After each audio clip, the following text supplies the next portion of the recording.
Policy, U.S. Department of Energy at the Office of Environmental Management. It is good to have you here, Dr. Ming. Thank you for joining us. Dr. Zhu advises the U.S. Department of Energy, the Office of Environmental Management leadership on national laboratory policy, including stewardship of the Savannah River National Lab and the network of national laboratories for environmental management and stewardship. Previously, he served as the EM Integrated Performance and Risk Assessment Lead, chairing the Interagency Steering Committee on Performance and Risk Assessment Community of Practice.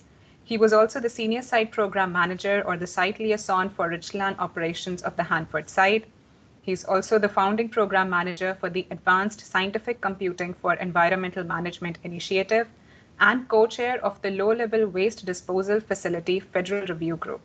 Since 2010, he has advised the International Atomic Energy Agency on risk-informed decision analysis with stakeholder engagement, including leading Working Group 1 of the Modeling and Data for Radiological Impact Assessment 2 program.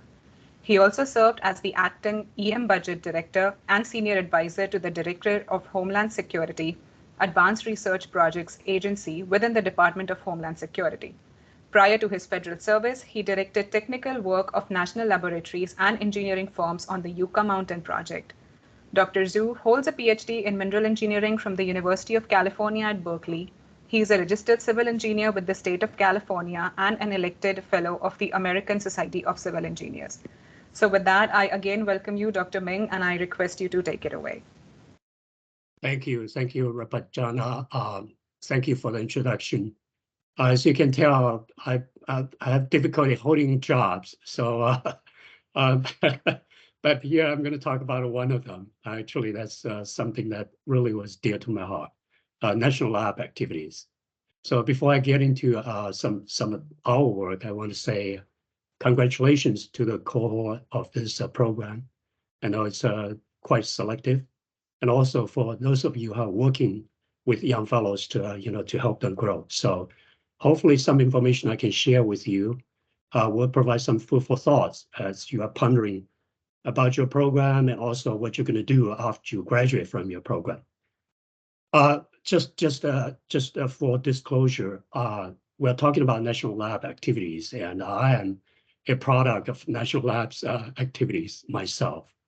I started out as a graduate student research assistant at the Berkeley lab by doing my PhD work there.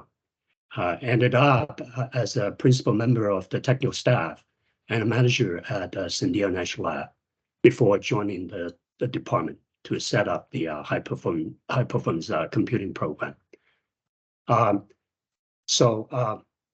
Let's move to, I have the control, sorry. Let me share my slide. So I think it'll be easier for us to communicate that way.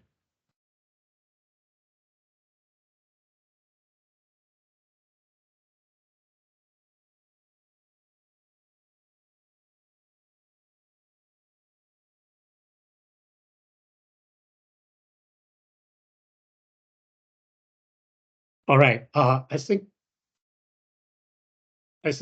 all of you are aware about what we're doing in the EM program. Just briefly, as you know, EM's mission is to clean up the nuclear legacy that resulted from decades of weapons production and nuclear energy research. Since 1989, EM has cleaned up 92 of the original 107 sites. However, our environmental liability is still very high.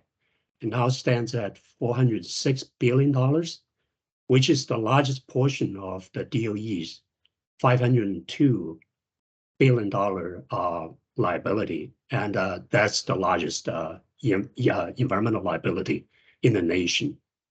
And we are still facing significant technical challenges to clean up the remaining 15 sites. And I want to mention here, before we get into some detail about the cleanup projects, 60% of that EM environmental liability is associated with the liquid waste sitting in many underground tanks in several of our sites. At the Hanford site alone, we will have to treat and disposition about 56 million gallons of those waste in 177 underground tanks. And Hanford, as you are probably aware, is the world's largest legacy site, and DOE is investing close to now $3 billion a year just for the cleanup effort of that program. And national labs are supporting the cleanup effort. I want to show you how we are organizing the national lab activities in the EM program. Upper left shows the kind of top level org chart. As you can see, there is a gray box labeled Savannah River National Laboratory Policy, which we call it in shorthand LPO, Laboratory Policy Office, reporting to EM2, but in practice, it's actually working through the chain through EM4 as shown on the lower right. And EM1 created this office, the LPO office, in 2016 to strengthen and reinvigorate the special relationship between the department and the network of national labs to better support the EM mission execution, partly in response to the recommendations by the congressionally chartered commission to review the effectiveness of the national lab activities. Currently, LPO, as mentioned, reports through EM4, but we do collaborate with EM3, EM5, as well as other program offices. Mainly, we serve two functions. We provide headquarters stewardship of the Savannah River National Lab in collaboration with our site office at the Savannah River site. And also nowadays, looks like more and more importantly, is we're also coordinating with Office of Legacy Management, LLAM, on the operation of a network of national labs for environmental management and stewardship, which we call it NALMS here. And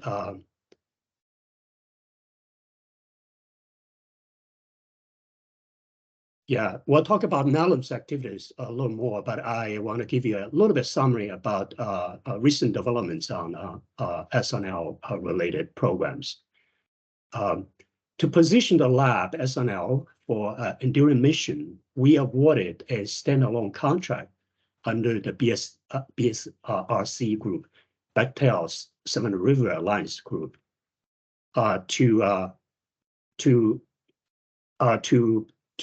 help the lab grow in science discovery and energy security mission areas. It is a $3.8 billion contract over a 10-year period, and the contract transition was completed in June 2021. And the BSIA has received excellent performance ratings for the last 2 years in a row, and has already earned an award term of 12 months. The lab, as constructed, is supporting, or actually is running, the Minority Serving Institution Partnerships Program for EM. And we're happy to mention that last year, when the program expanded with $50 million plus up from Congress, we were able to add a postdoc element of that program to build the pipeline for SNL that will have competent and diversified workforce. And also to provide a modern R&D facility, the department is building the MC facility, the Advanced Manufacturing Collaborative Facility, on the campus of University of South Carolina, Aiken. And it serves several purposes, and will provide that facility, will serve as an incubator for advanced manufacturing, fostering modern industry practices and advanced technologies for manufacturing. And it will also provide a platform to help strengthen the STEM education in the Southeast region, and hopefully will help the economic growth in that area. And last month, at the end of March, the contractor Northwind finally started the prep for the field work. And if everything goes smoothly, we're expecting the construction to be completed in late 2024. And under the BSRA leadership, we also heard the good news that the state of South Carolina is going to provide $20 million to build another facility called a Workforce Development Facility, also in downtown Aiken, for the use by SNL. And that will supplement the MC facility that we built and will add very much needed infrastructure for positioning the lab to grow, particularly in partnerships with folks who may be interested in working with them from other national labs, private sectors, and so on and so forth. And also last year, with the approval of EM4 APDAS, Seminole National Lab has stood up the Regulatory Center for Excellence to help EM and others communicate complex technical and regulatory issues involving regulators, tribes, communities, and other stakeholders. They are already supporting us on several initiatives, including the Office of Nuclear Energy's consent-based programs that they are leading. And with the very unique capabilities at the lab, with decades of experience researching and helping the production of tritium, the lab is also playing a very important role to support other clean energy initiatives, including fusion energy research in the departmental decadal fusion energy research program. And also happy to report under the BSRA leadership, with the additional investment that we provided to them, the lab has grown their portfolio with ARPA-E, with Office of Science. For example, they have won recently a new contract from those organizations that includes over $3.8 million from ARPA-E on 2 proposals to develop a transformational technology that will enable sustainable fuel cycle for commercial fuel reactors. Lab is also pursuing additional opportunities to develop and demonstrate clean energy technologies. And as part of the implementation of the $60 billion bipartisan infrastructure law actions that the department is responsible for. So this is an exciting time for the lab as it enjoys many growth opportunities. Now, moving on to the large network, National Lab Network. SNL is leading this NALAMS group that I mentioned earlier to support both the EM and LM missions. In 2021, EM and LM leadership have decided to expand the EM National Lab Network. At that time was supported by 6 core national labs to 11 labs, including 5 who were originally supporting the LM program. Now, the reason why we combine the 2 networks to do the integration is to leverage the combined knowledge base of the 11 labs to advise us, both EM and LM, on policy decisions in solving emergent and also recalcitrant issues. And what they have been doing for the last couple of years since merging them, the 2 networks, is to identify and provide resources to help us address programmatic reviews and policy analysis and strategic planning, which I will give you some examples later on. And I want to also mention in 2022, the original composition of the network has changed somewhat. Brookhaven National Lab, who signed up to the regional charter, phased out, but Lawrence Livermore Lab came in And also lately, Fermilab has started to work with us on the PFAS research topics. And I should say here that LM has been a very strong and reliable partner in national lab engagement. So we really appreciate working with Carmelo's team, and it's really fun to do the work together. The network has proven to be very fruitful and mutually beneficial, not only between the lab and the DOE, but also between our two programs offices, EM and LM. Although most of the NALM's activities have centered or focused on EM program, we have also benefited from LM in some joint efforts. For example, the climate vulnerability assessments, which I will discuss a little bit later.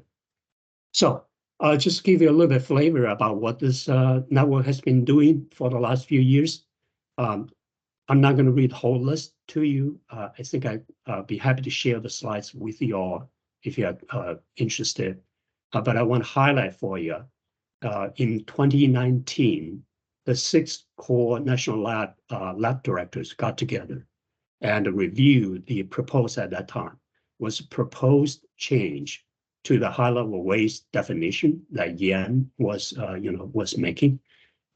And they put their weight behind the proposal, wrote a very nice, clean letter to the Secretary Perry, endorsing the approach. And also, under the leadership of a Los Alamos team, with the involvement of the National Lab Network, they conducted a pretty thorough review of the true shipment options in 2019 and made some recommendation on software that was used for packaging and shipping. They also looked into the true waste drums, as some of you might have heard, that currently residing in the WCS site in Texas, that originally originated from Los Alamos site. And they made recommendation for particularly using the SNL modular technology that they have developed in support of our weapons program, the MPF, Mobile Plutonium Facility. And lately, they have also made progress related to the Hanford tank waste program. We'll talk a little more in a couple of topics, but briefly, at the bottom bullet, they have just issued a report that identified the technical gaps for characterizing this thing called a CST, crystalline silicon titanic ion exchange material that have been generated as part of our high-level waste treatment at both Seminole River site and Hanford site. And currently, there is no finalized disposition path for the material, and they are making that information available, helping the department to form a decision path down the road. Currently, there's a lot the network is doing for us, and I will get into some of those details. A lot of these have been discussed at waste management panel sessions. We had actually 3 of them, highlighting current progresses and also where they are heading in several of these areas. I will get into some of those a little later in detail. Okay, so one example is the so-called NDA Section 3125 study on the alternative treatment options for the supplemental low activity waste at Hanford site. In the beginning, I mentioned that tank waste remains as our top priority because of the huge environmental liability associated with it.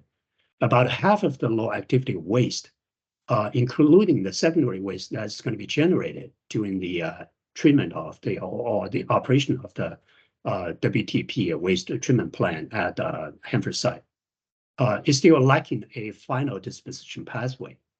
So Congress directed the department to enter into agreements with the FFRDC, the federally funded Research and Development Center, which are basically the national labs, and the national academies to conduct a follow-on study of alternative treatments with a focus on the use of the grout technology in lieu of glass vitrification. The FFIDC team is led by SNL, but included 5 other national labs, another DoD FFIDC, CRESP that you are all represented, and some industry partners. They did a very thorough job this round and considered all the evaluation criteria that Congress laid out for them to look at. And they have taken also lessons learned from the previous study that was done about 3 or 4 years ago. And they even reached out to some of the regulators, key regulators like Washington State Department of Ecology, as well as commercial disposal facilities to collect cost information. In January, the team issued their final report and recommended early actions for grouting and offsite disposal. The report appears to us, led to a paradigm shift in regulatory and stakeholder acceptance. This time, there seems to be a universal alignment for the recommended approach. If it's successfully implemented, that's still TBD obviously at this point, but if it's implemented successfully, 70% of the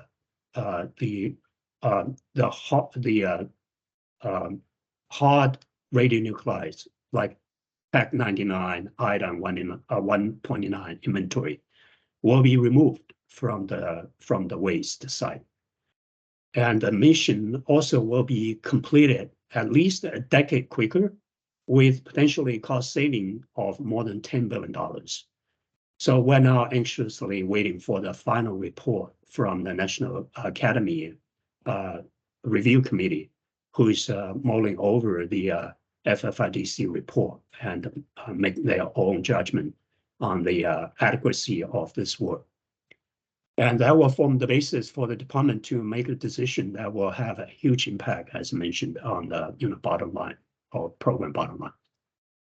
Along the same line, but for the much larger tank waste program as a whole at Hanford site, EM1 actually commissioned the network to develop a R&D roadmap to guide the long-term R&D investments for breakthrough technologies that will hopefully materialize someday and will help significantly reduce the life cycle cost and further accelerate the cleanup mission.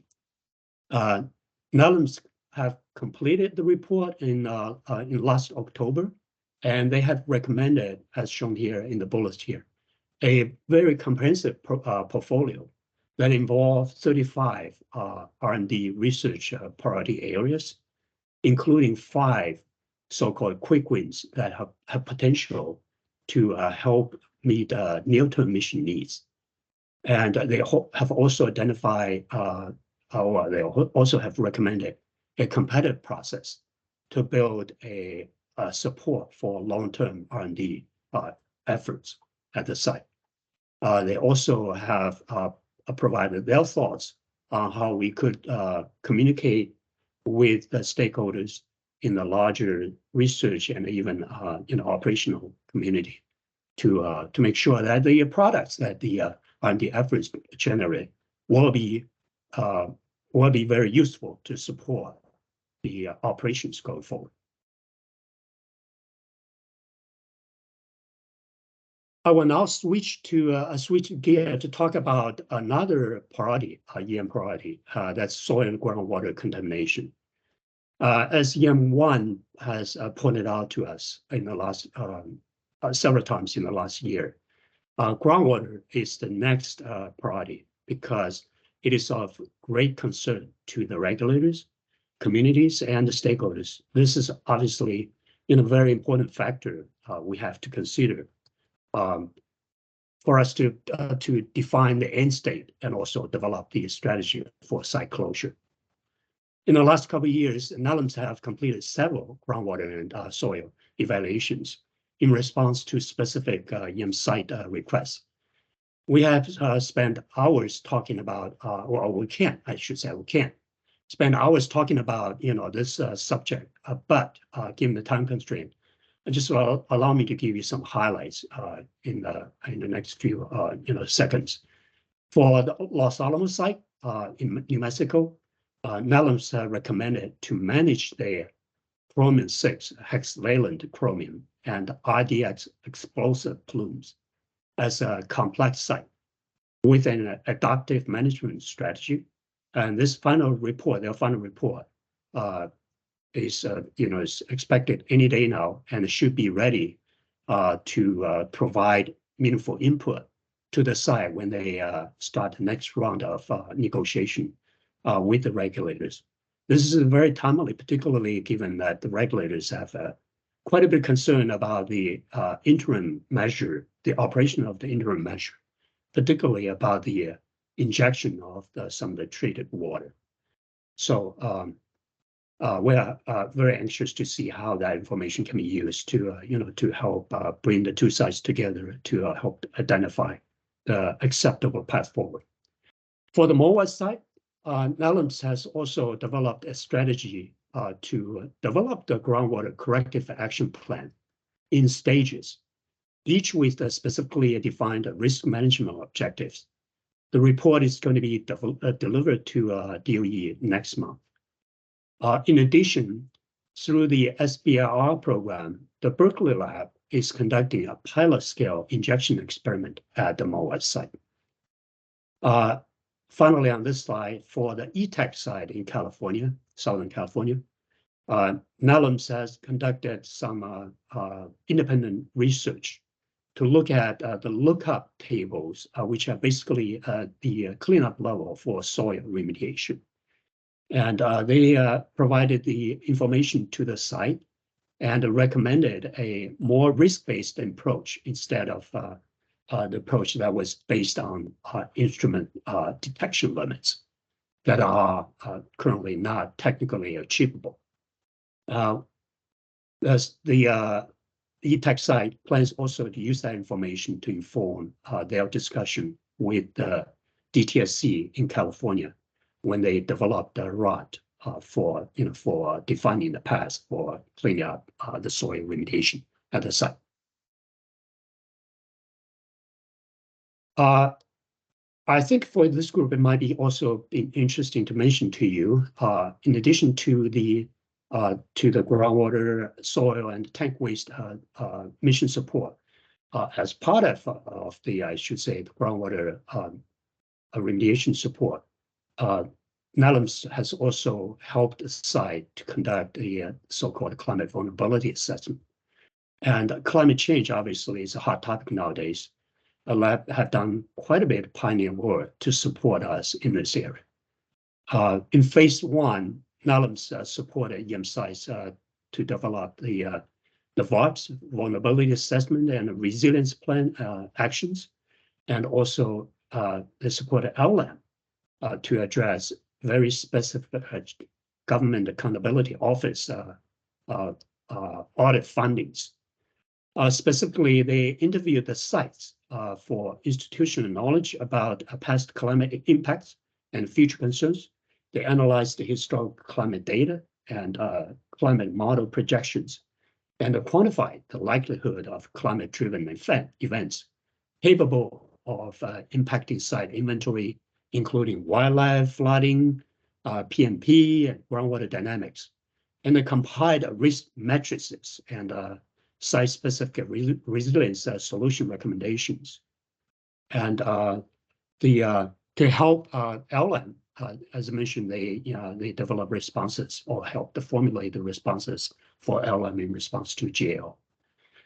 In phase two, they are working again together to develop or to conduct, I should say, a climate resilience workshop to develop strategies to be applicable to the broader EM complex.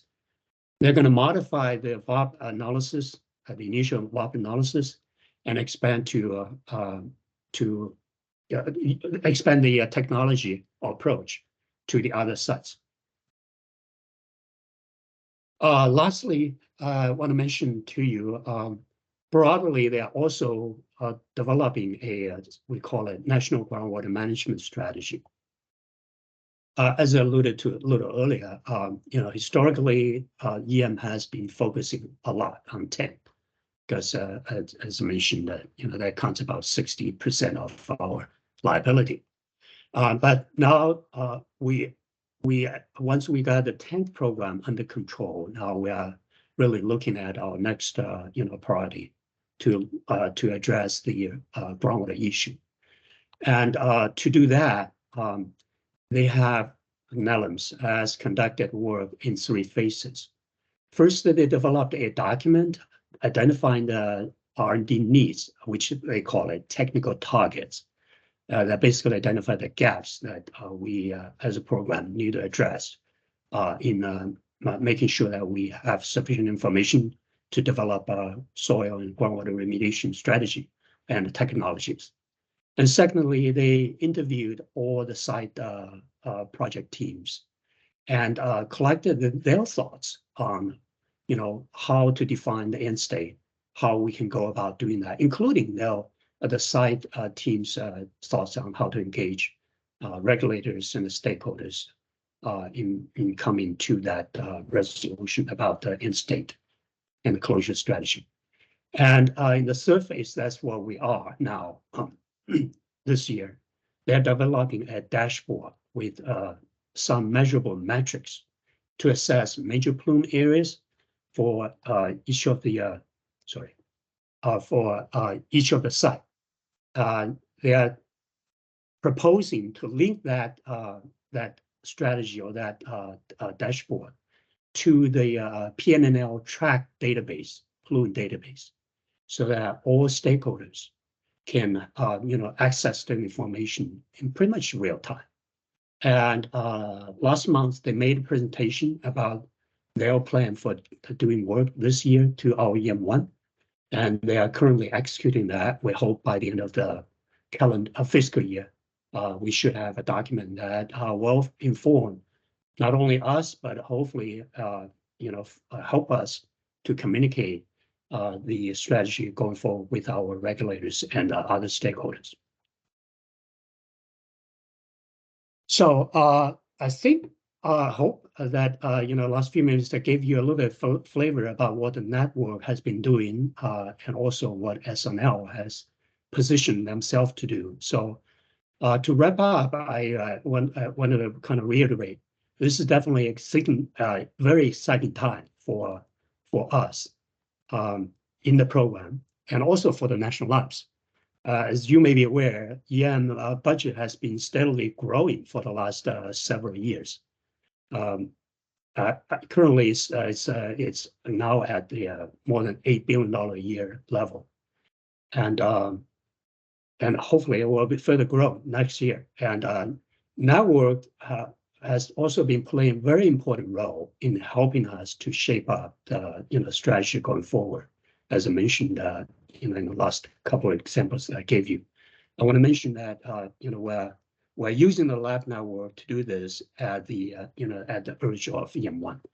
This particular EM1, IQUITE has been paying very close attention personally to the network, and he has been advocating to use the lab's capabilities to support EM planning, strategic planning, and also program execution. So this is a very exciting time for the labs as well. And I want to mention that I think, as you might have heard in various avenues, that EM is hiring, SNL is also hiring. So I encourage you to think hard and along to see whether that's what you want to do. And also happy to mention that we are looking for a summer intern to help us in the LPO to support the R&D the implementation of the R&D roadmap for Hanford 10. If this is what you're interested in, please let me know. I'd be happy to talk to you. But if you chose not to work for me, there's no hard feeling. I encourage you to look, for other opportunities in the complex. And based on my personal experience, I can assure you, sign up for the EM program you will not regret. With that, let me stop, and I'll be ready to answer any questions that you may have. Thank you, Dr. Ming, for an interesting talk. It really looks like it's an exciting exciting time with everything that's been going on with all the national labs.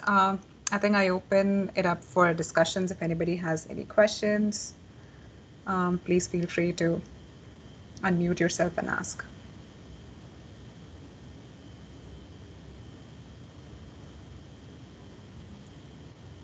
Hi, Dr. Zhu. I have a question. Sure. When you were showing the structure of the like national lab leadership, I noticed that the chief strategist position was vacant. What does the hiring process for a position like that look like? Like, whose decision is it on who gets that position, I guess? I guess the EM1's position, whether to hire that position or who gets that position, to be sure. But I want to mention that the position has been vacant since the last position holder, left the department, moved to a different position and then left the department. And there's my understanding there is currently discussion among the leadership on whether there is need to kind of fine-tune the organization. So I'm not sure what their long-term plan is about filling that position. Why? But curiously, why do you ask? Oh, I'm just curious. Like, when you say like the leadership will decide if that position is relevant, like who is the leadership? Like Leadership, yeah, the top leadership, I would consider, EM1, EM2, yeah, and then the AP that is reporting to them, that's EM3, 4, 5. Yeah, but broadly, everybody who serves serve various functions for that EM team, including Justin Hagen, is also in the leadership team. Okay, thank you.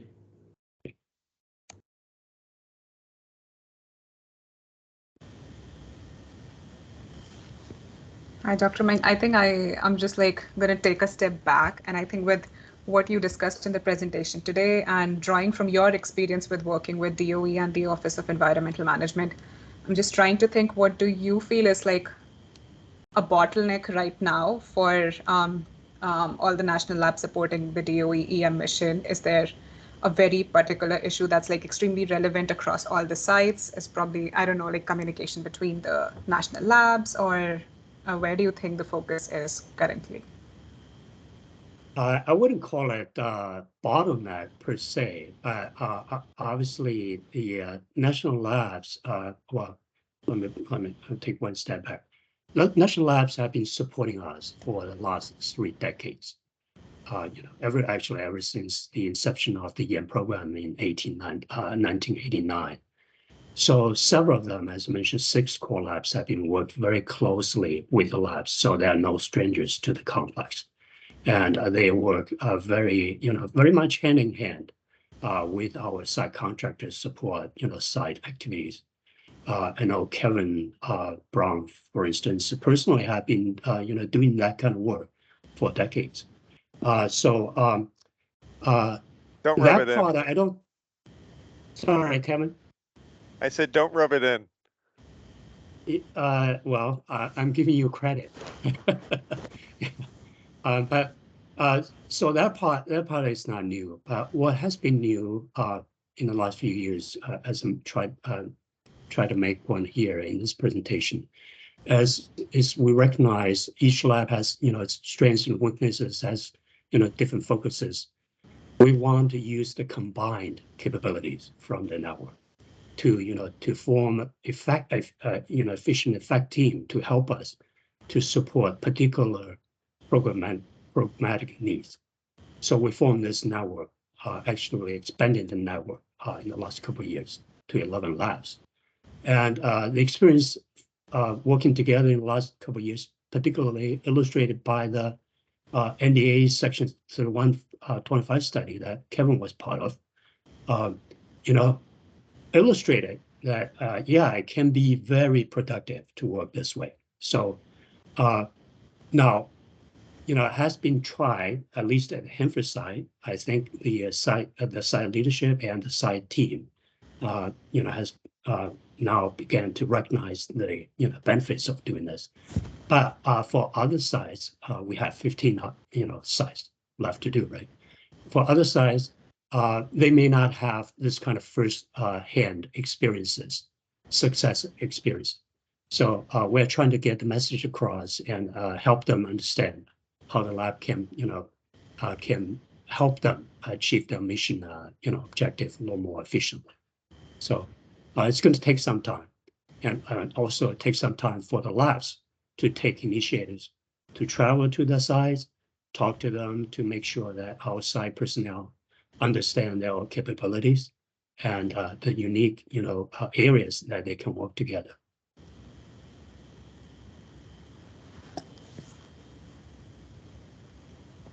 Thank you. Are there any other questions? I guess more of a comment, as Ming pointed out, I started as a 20-year-old on a summer tech project at Savannah River a million years ago. That became 16 years, including actually starting up the defense waste processing facility, which is doing the tank waste, the nasty part of the tank waste at the Savannah River site. And so still many of us are brought in for things like Hanford because they're trying to do a similar thing at Hanford. And as Ming pointed out, as part of the FFRDC team, I thought that was a great project. I will point out this Ecology Department of Washington State for the first time said that we were on the right path, and that path did not include just glass. So as I told Bill Bates, who was running our team, he should have just taken the mic and dropped it, because that had never been said before. So that was a very, very great process to be part of.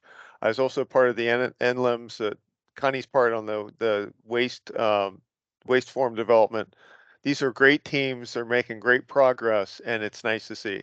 It was like Ming pointed out, I've been part of this process for longer than I care to think about, and they're making some significant progress lately with the new way things are set up. So Ming, it's great, and it's very nice to be a part of it. So I just wanted to make that comment. Thank you, everybody. Yeah, thank you, Kevin. Thank you for the feedback. Yeah, I really appreciate your contribution to that effort. You and David and others have played a key role in that joint effort. I want also to add, partly because of your success, you're setting an example. Everybody can see how fruitful this joint effort can lead to. We received $50 million for the implementation of the R&D roadmap from Congress. So we are in the process of setting up a competitive process to make a call, funding call to the national labs, but encouraging national labs to engage you folks in universities and even industry partners to help us address the long-term R&D needs for addressing the tough tank waste issue. So $15 million a year for a number of years, that's a huge program that we're trying to set up. Just for reference, for recent years, our entire headquarter managed R&D program, the TD program, was running at only $30 million a year level. So $15 million on top of $30 million program dedicated only to the tank waste is a huge plus up. So we look forward, hopefully, to your participation in that program going forward.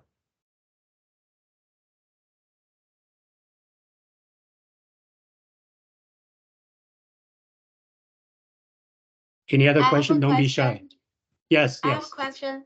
Hi, Dr. Zhu. I'm a grad student in Dr. Carlson's group. So I'm working on like PFAS related research. Yes. Specifically, I'm developing leaching methods for PFAS contaminated materials.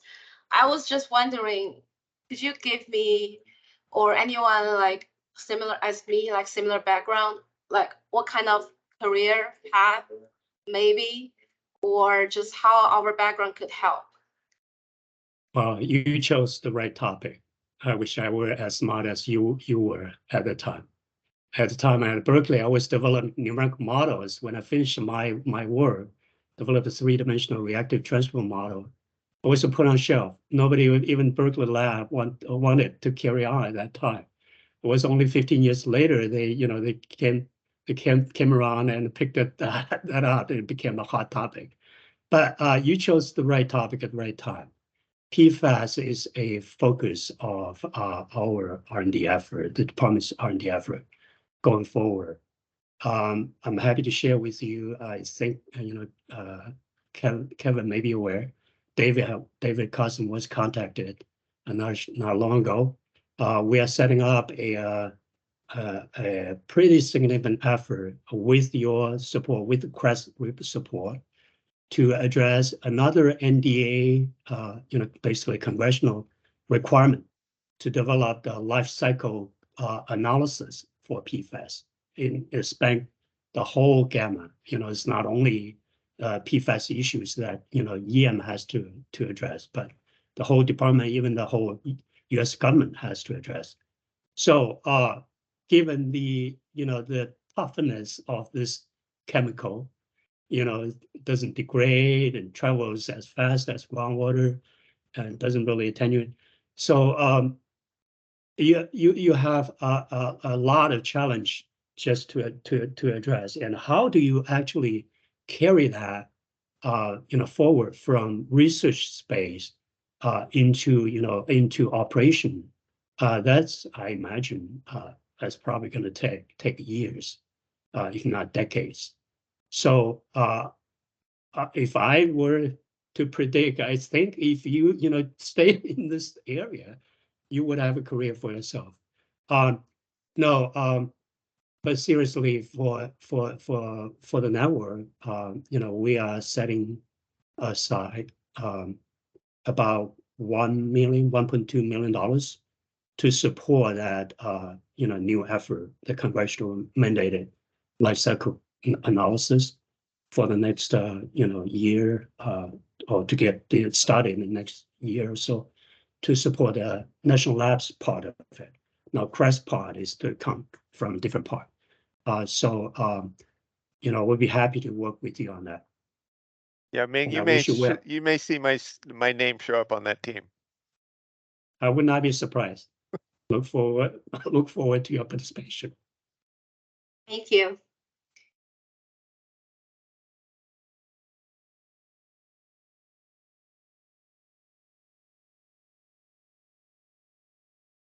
I also put in, for those of you who go to waste management, Ming has done a great job over the years managing several of the topics that you'll see at waste management that you've probably sat in before and may or may not have noticed him at the lead of those.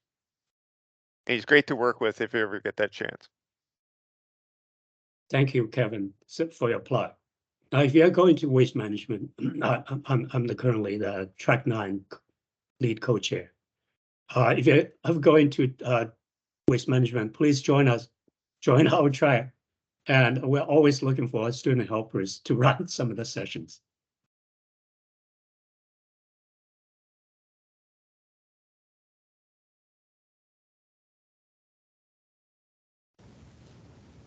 Okay, I think if there are no further questions, I think we'll all thank you, Dr. Ming, again for joining us and addressing all our questions and for giving an amazing presentation. Thank you. It's a pleasure. I wish you, for those who are student participants in this program, I wish you every success. Thank you. Have a good weekend, everyone. Thank you, Ming. Good seeing you. Bye-bye.